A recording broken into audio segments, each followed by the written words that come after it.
Hello dear all, welcome to our channel Smart Indian Model School. Smart Indian Model School present Smart Indian EduFun classes. EduFun online classes includes course studies of playgroup to class 12, emotional and communication skills, happiness classes and DIY activities. Hello everyone, here we are back again with our environmental studies of class 5th, chapter number 8, forests and tribal life. Yesterday we have started chapter number 8, forest and tribal life, and we have studied what are the things which we get from the forest, how forest is important, and what kind of people or what kind of animals and plants live in the forest. Forest किससे covered है? Forest is the land और area which is largely covered with the trees. ठीक है, trees जहाँ पर बहुत सारे होते हैं, जहाँ पर प्लांट्स बहुत सारे होते हैं, और एनिमल्स का घर भी होता है और कुछ ट्राइब्स का भी घर है. हमने अलग अलग ट्राइब्स पढ़ी थी. कौन कौन सी पढ़ी थी हमने? चेंचूस, भील्स, सेंटिनलीज, खासीज एंड कौरव. ये हमने इनके बारे में पढ़ा था, ये कहाँ कहाँ पे लोकेटेड हैं. आज हम पढ़ने जा रहे हैं डिफॉरेस्टेशन के बारे में. डिफॉरेस्टेशन मैंने आपको बता दिया था क्या होता है. फॉरेस्टेशन का मतलब कि पेड़ लगाना, डिफॉरेस्टेशन का मतलब पेड़ काटना. ठीक है, तो cutting down of trees in large number is known as deforestation. इसकी डेफिनेशन क्या है? Cutting down of trees in large number. तो forest are the life lines and help in many ways. अभी हमने स्टार्टिंग में ही पढ़ा था कि फॉरेस्ट क्या है, हमारे लिए इतने ज़्यादा इंपॉर्टेंट है कि हमें इतनी ज़्यादा चीज़ें प्रोवाइड करते हैं. मेडिसिन भी हमें फॉरेस्ट से मिलती हैं, food, fruits, shelter for homes and some tribal people. तो टिम्बर, वुड, फर्नीचर जो हमारे घर में बनता है वो फॉरेस्ट से ही हम ट्रीज़ को काट के करवाते हैं. तो ये देखिए, फॉरेस्ट जो है वो लाइफ लाइन है, हमारी लाइफ लाइन है. हमारी लाइफ फॉरेस्ट से जुड़ी हुई है, इनडायरेक्टली या डायरेक्टली. ट्राइबल पीपल की तो डायरेक्टली जुड़ी हुई है, हमारी इनडायरेक्टली जुड़ी हुई है फॉरेस्ट से ही. तो the plants and trees in the forest release oxygen. Oxygen जो मेन हम जिससे सर्वाइवल है हमारा, हम ऑक्सीजन इनहेल करते हैं, कार्बन डाइऑक्साइड एक्सहेल करते हैं. तो ऑक्सीजन कहाँ से मिल रही है? फॉरेस्ट में जो ट्रीज़ हैं वहीं से तो मिल रही है. तो oxygen into the air, plants और trees release oxygen into the air and take in carbon dioxide during the process of photosynthesis. Photosynthesis का प्रोसेस क्या है? हमने चैप्टर 3 में पढ़ा था. जब प्रिपरेशन ऑफ फूड होता है, फूड जब बनता है प्लांट्स के थ्रू या ट्रीज़ के थ्रू, तो वो क्या करते हैं? ऑक्सीजन रिलीज़ करते हैं, कार्बन डाइऑक्साइड इनहेल करते हैं और फिर फूड प्रिपेयर करते हैं. उस प्रोसेस को फोटोसिंथेसिस कहते हैं. तो they are natural air purifiers. तो वो natural air purifiers and artificial air purifier लगाने की ज़रूरत नहीं है. ये प्लांट्स ही अपने आप ही नेचुरली भगवान ने उनके अंदर ऐसी एक कला फिट करी है, वो एयर को प्योरीफाई करते हैं. Forest play an important role in the water cycle and does to bring rainfall. बारिश लाने में, रेनफॉल के लिए भी फॉरेस्ट बहुत ज़्यादा हेल्प करते हैं. रेन जो होती है, बारिश वगैरह जो आती हैं, वो फॉरेस्ट की हेल्प से ही आती हैं. Forest prevent soil erosion. Forest क्या करते हैं? सॉइल को इरोड होने से बचाते हैं, मतलब सॉइल की फर्टिलिटी मेंटेन रखते हैं. फॉरेस्ट बंजर होने से बचाते हैं सॉइल को, ठीक है, ज़मीन को. तो forest give us many things like food, wood और टिम्बर, मेडिसिन एंड पेपर. ही हमने पढ़ लिया था बिगनिंग में. Forest provide shelter to many animals and birds. तो कई एनिमल्स और बर्ड्स का घर भी है. However forest are being cut down to make way for buildings, roads and railways. But कुछ लोग क्या करते हैं? बड़ी बड़ी बिल्डिंग्स के लिए, रोड्स निकालने के लिए और ट्रेन की पटरी, रेलवेज़ के लिए फॉरेस्ट को बीच में से काट के रास्ता बनाते हैं. तो ये क्या है? इसी वजह से जो है वो लार्ज नंबर में फॉरेस्ट के जो ट्रीज़ हैं, फॉरेस्ट ख़त्म हो रहे हैं. तो इसको हम क्या कहते हैं? Deforestation. This massive cutting down of forest is known as deforestation. ठीक है, यह आप बोल सकते हैं cutting down of trees in large number is known as deforestation. तो deforestation has a number of adverse effects on the environment. तो deforestation की वजह से हमारे इन्वायरमेंट को काफ़ी नुकसान पहुंच रहा है. क्या क्या नुकसान पहुंच रहा है वो हम पढ़ते हैं.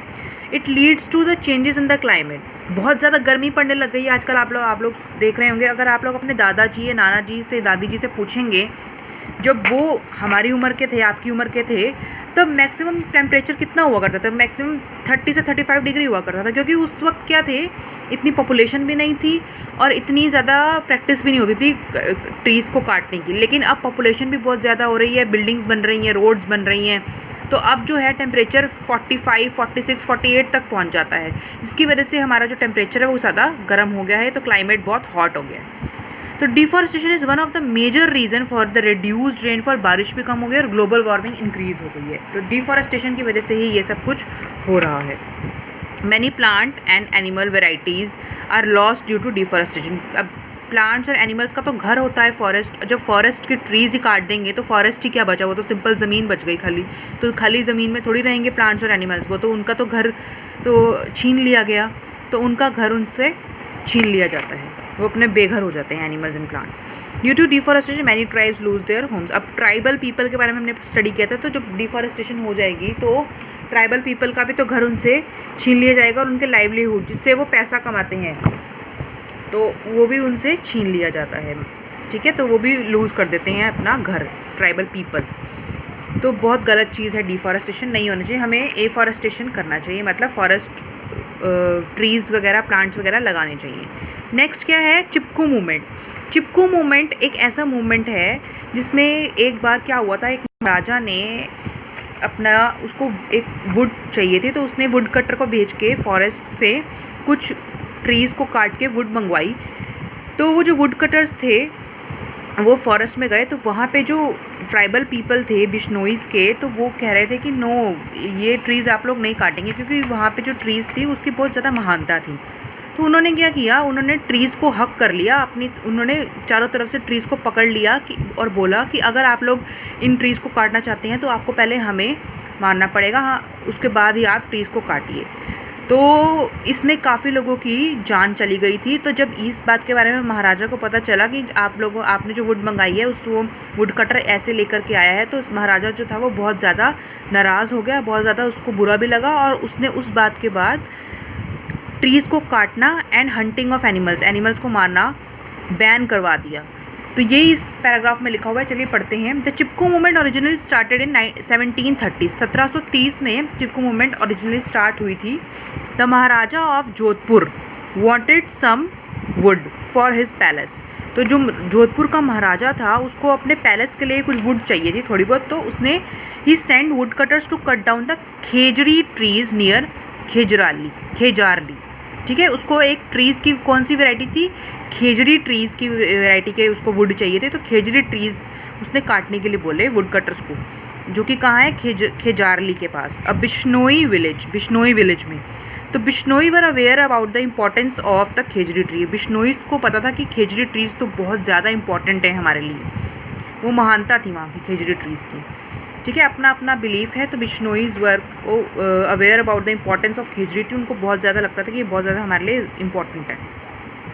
तो अमृता देवी एक बिश्नोई वुमेन है, लेडी है बिश्नोई की, बिश्नोई ट्राइब की। तो वो उसने क्या किया, उसने she protested by hugging a khejri tree. उसने प्रोटेस्ट किया कि अगर आपने ट्री को काटना है तो आपको पहले मुझे काटना पड़ेगा। And saying that anyone cutting the tree would have to cut through her. उसने उसको पकड़ लिया चारों तरफ से ट्री को। तो she was joined bye rest of the village, और बाकी के विलेजर्स ने भी उसको ज्वाइन किया उसके इस एफर्ट में। How ever all of them were killed by the wood cutters. बहुत ही खेद की बात है, बुरा लगा मुझे भी और उनको भी बहुत बुरा लगा कि उन्होंने उन सब वुड कटर्स ने, अब राजा का आदेश है, महाराजा का आदेश है, तो उसने महाराजा का आदेश फॉलो किया और पेड़ को काटा तो फिर उसको मजबूरी में उनको भी मारना पड़ गया, बिश्नोई वुमेन और उसके साथियों को, विलेजर्स को, in their pursuit to cut the trees. When the maharaja heard, जब महाराजा को इसके बारे में पता चला तो वो बहुत ज़्यादा उसको बुरा लगा और उसने फिर कटिंग ऑफ ट्रीज़ और हंटिंग ऑफ एनिमल्स बैन करा दिया बिश्नोई विलेज के आसपास। तो इस डेट के बाद जो Amrita Devi Bishnoi wildlife protection award government ने ही ऑर्गेनाइज़ करवा दिया, इंडिया की गवर्नमेंट ने, कि people who will contribute to the protection of wildlife in exemplary way. इसी तरह से कोई अगर एग्जाम्पल सेट करेगा और फॉरेस्ट को कटिंग से बचाएगा, ट्रीज को कटिंग से बचाएगा, तो उसको ये वाला अवार्ड दिया जाएगा। कौन सा award, Amrita Devi Bishnoi wildlife protection award, ठीक है। नेक्स्ट क्या है, this movement was revived in the 1970s to prevent large scale deforestation in the Himalayas region. The Chipko movement was a non violent movement by the villagers. Non violent movement वो होती है जिसमें किसी को भी, कोई भी अपना हथियार नहीं यूज़ करता, वो सिर्फ और सिर्फ अपने वर्ड्स से ही, अपनी बातों से ही वो अपना प्रोटेस्ट करते हैं। तो चिपको मूवमेंट भी ऐसी थी, अमृता देवी और उसके जो विलेजर्स साथी थे, उन्होंने नॉन वायलेंट मूवमेंट चलाई थी। उन्होंने बस ट्रीज़ को चारों तरफ से पकड़ लिया था, उन्होंने किसी को नुकसान नहीं पहुंचाया था। तो पर्टिकुलरली वुमेन, तो इस वाली मूवमेंट से वुमेन रिलेटेड थी, तो वुमेन ही ऐसे कर रही थी, ट्रीज़ को पकड़ रही थी। It was aimed at the conservation of forest. इसका मेन मोटिव क्या था कि वो फॉरेस्ट को कंजर्व कर रहा है, फॉरेस्ट को बचाना है। The first Chipko movement started in Mandal village. Mandal village में फर्स्ट चिपको मूवमेंट स्टार्ट हुई थी of the upper Alaknanda valley in April 1973। 1973 में अपर अलकनंदा वैली में ये चिपको मूवमेंट स्टार्ट हुई थी मंडल विलेज में। In that movement Chandi Prasad Bhatt along with the group of villagers hugged the trees to prevent the contractors from cutting them। तो चंडी प्रसाद भट्ट जो था वो हेड था और उसके साथ ग्रुप ऑफ विलेजर्स के साथी थे। उन्होंने क्या किया, ट्रीज़ को हग कर लिया, ट्रीज़ को चारों तरफ से पकड़ लिया ताकि कॉन्ट्रैक्टर्स जो हैं, वुड कटर्स जो हैं, वो ट्रीज़ को ना काट पाएँ। नेक्स्ट क्या है, Sundarlal Bahuguna and Gaura Devi are other important leaders of Chipko movement. ये भी दो और लीडर्स हैं चिपको मूवमेंट के। नेक्स्ट क्या है, sacred groves. Sacred groves are the forest areas that are religious importance to certain local communities. तो सैक्रेड ग्रोव्स क्या होता है, एक ऐसी लोकल कम्युनिटी है जो कि मानती है कि ये ट्रीज़ जो हैं हमारे लिए बहुत ही ज़्यादा इम्पॉर्टेंट है, उसको पूजा करते हैं, उन ट्रीज़ की वो पूजा करते हैं। तो cutting trees and hunting animals is strictly prohibited in these areas. तो उन एरियाज़ में जहाँ पर लोग पेड़ों को पूजते हैं और एनिमल्स को भी बहुत ही ज़्यादा मानते हैं, तो वो उन एरिया में ट्रीज़ को काटना और हंटिंग ऑफ एनिमल्स तो बिल्कुल ही बैन होती है, स्ट्रिक्टली प्रोहिबिटेड होती है।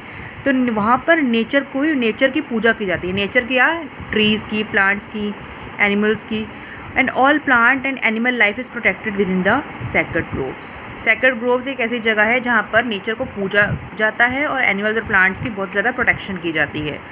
Hence rare plants and animals can be found in these areas.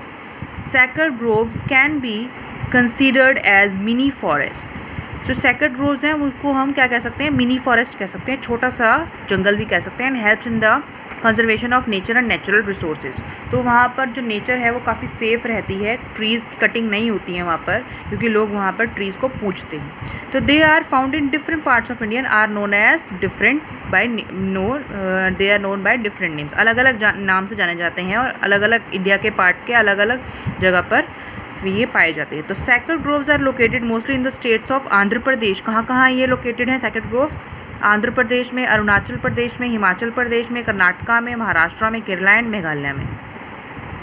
तो सैक्रेड ग्रोव्स क्या है, एक फॉरेस्ट है, मिनी फॉरेस्ट है, that are of religious importance to certain local communities. जो कुछ लोग क्या होते हैं उसको मानते हैं, वो वाला फॉरेस्ट को क्या कहते हैं, वो ये हमारे लिए एक रिलीजियस है, रिलीजियस प्लेस। जैसे हिंदू लोगों के लिए मंदिर रिलीजियस प्लेस है, तो वो उन लोगों के लिए वो फॉरेस्ट रिलीजियस प्लेस है, उन लोकल कम्युनिटी के लिए। रोल ऑफ गवर्नमेंट क्या है, the government has tried to prevent deforestation by passing several laws. तो गवर्नमेंट ने क्या किया, डिफॉरेस्टेशन को प्रिवेंट करने के लिए, ताकि लोग ज़्यादा से ज़्यादा पेड़ ना काटे, तो उसने अलग अलग लॉज लगा दिए। It has demarcated several areas where animals and plants are protected. Government ने एक कुछ एरियाज़ के ऊपर मार्क कर दिया कि यहाँ पर एनिमल्स और प्लांट्स को प्रोटेक्शन मिलेगी प्रॉपरली तरीके से। तो national parks and biosphere reserves are areas where plant and animal life is protected in their natural habitat. ये हमने ऑलरेडी पढ़ लिया है कि national parks and wildlife sanctuaries और बायोस्फीयर रिजर्व जो है वो गवर्नमेंट ने सेटअप कर दिया ताकि एनिमल्स और उसको प्रोटेक्शन मिल पाए। There are 18 biosphere reserves in India. Some popular biosphere reserves in India include Nilgiri, Nanda Devi, Sundarbans, Manas, Pachmari, Nokrek and Simply Pal. तो ये सब क्या हैं, 18 बायोस्फीयर रिजर्व्स हैं और कुछ बायोस्फीयर रिजर्व्स के उन्होंने नाम नोट करवा दिए हैं आपको। तो ये था आपका chapter number 8 forest and tribal life, जो कि कंप्लीट हो चुका है। जो ये सब है, ये जो ग्रीन में आपको थोड़ा सा लाइट ग्रीन में दे रखा है, ये सब अलग अलग ट्राइब्स की, अलग अलग ट्राइबल लोगों की स्टोरीज़ हैं। तो ये आप लोग एक बार पढ़ लीजिए, इसकी मैं आपको सेपरेट वीडियो बना के भेज दूँ। ठीक है, तो ये 3 ट्राइब की स्टोरी है। एक बाका ट्राइब है सेंट्रल अफ्रीका में, एक है बैगा ट्राइब और एक क्या है यहाँ पर खासीस ट्राइब्स ऑफ मेघालय। इन सब की स्टोरीज़ बता रखी हैं, एक बार ये रीड कर लीजिएगा। अगर आपको समझ में आ जाता है तो बहुत अच्छी बात है। ये तो हम यहाँ पर कल हम exercise and question answers discuss करने वाले हैं। यदि आपको हमारा वीडियो अच्छा लगा हो तो आगे की वीडियो की नोटिफिकेशन प्राप्त करने के लिए कृपया बेल बटन दबाएं और चैनल सब्सक्राइब करना ना भूलें। Please subscribe our channel of Edufun classes. Thank you for watching.